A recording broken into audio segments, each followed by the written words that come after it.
Pertama, perkara ini baru saya hadapi. Jadi saya kata bagilah saya sedikit masa dan wang untuk saya orang kata kompos balik kedudukan saya supaya saya bersikap orang kata rasional, bertanggungjawab.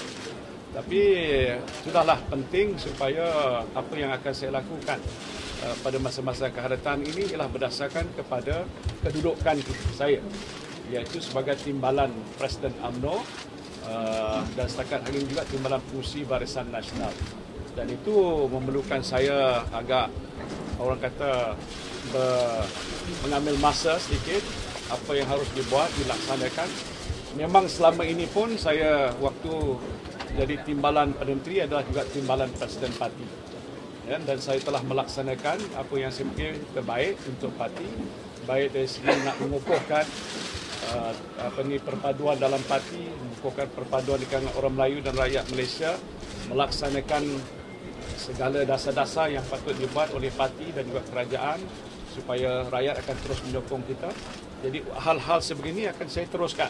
Walaupun terbatas dari segi saya tidak lagi menjawat jawatan timbalan menteri, ini tidak menjadi satu halangan ataupun kekangan untuk saya meneruskan.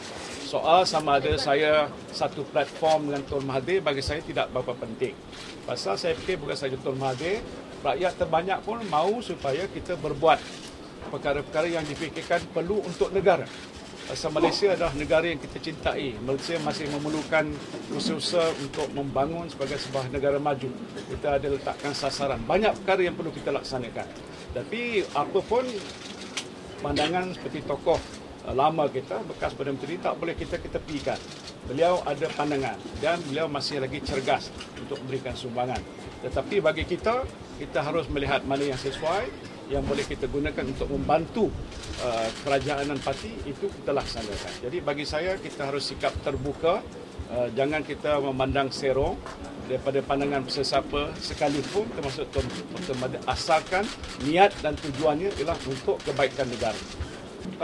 As I've said ataupun telah saya sebutkan tadi, yang saya pentingkan ialah parti, perpaduan parti. Saya tidak harus terlibat dalam usaha-usaha yang boleh menimbulkan perbalahan, perpecahan. Sebab itu selama saya menjadi timbalan Presiden, saudara lihat tidak ada pertembungan sehingga menimbulkan krisis.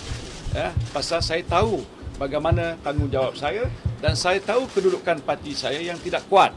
Kalau bergaduh, maka akhirnya pasti jawapannya lah kalah.